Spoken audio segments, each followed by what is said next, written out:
اعوذ باللہ من الشیطان الرجیم، بسم اللہ الرحمن الرحیم۔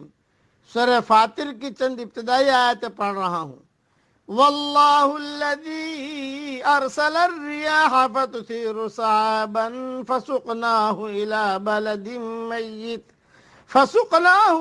بلد ميت فأحيينا به الأرض بعد موتها۔ اور اللہ ہی ہوائیں چلاتا ہے جو بادلوں کو اٹھاتی ہیں، پھر ہم بادلوں کو خشک زمین کی طرف لے جاتے ہیں اور اس سے اس زمین کو اس کی موت کے بعد زندہ کر دیتے ہیں۔ کذالک النشور، اسی طرح دوبارہ جی اٹھنا بھی ہے۔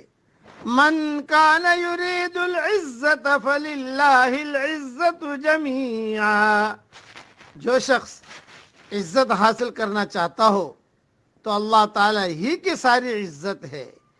الیہ یصعد الکلم الطیب والعمل الصالح یرفعہ، تمام تر ستھرے کلمات اسی کی طرف چڑھتے ہیں اور نیک عمل ان کو بلند کرتا ہے۔ والذین یمکرون السیئات لہم عذاب شدید، جو لوگ برائیوں کے داؤ گھات میں لگے رہتے ہیں ان کے لیے سخت تر عذاب ہے۔ ومکر اولئک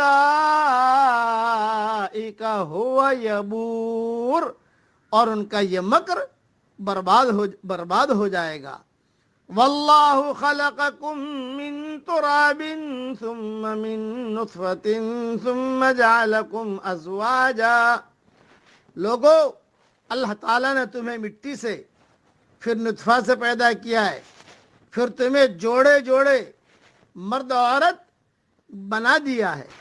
وما تحمل من انثى ولا تضع الا بعلمه، عورتوں کا حاملہ ہونا اور بچوں کا تولد ہونا سب اس کے علم سے ہی ہے۔ وما يعمر من معمر ولا ينقص من عمره الا في کتاب، اور جو بڑے عمر والا عمر دیا جائے اور جس کسی کی عمر گھٹے وہ سب کتاب میں لکھا ہوا ہے۔ ان ذالک علی اللہ یسیر، اللہ تعالیٰ پر یہ بات بالکل آسان ہے۔ مختصر تشریح سن لیجیے اس کی۔ جس طرح بادلوں سے بارش برسا کر خشک مردہ زمین کو ہم شاداب زندہ کر دیتے ہیں، اسی طریقے سے قیامت والے دن تمام مردہ انسانوں کو بھی ہم زندہ کر دیں گے۔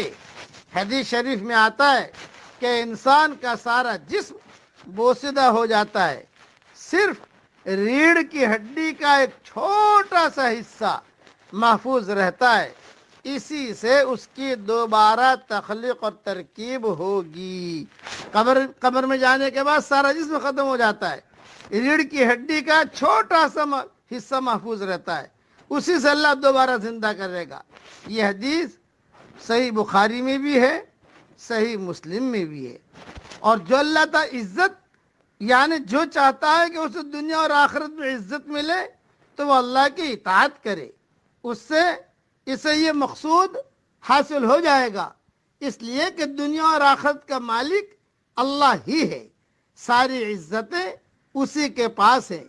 وہ جس کو عزت دے وہی عزیز ہوگا، جس کو وہ ذلیل کر دے اسے دنیا کی کوئی طاقت عزت نہیں دے سکتی۔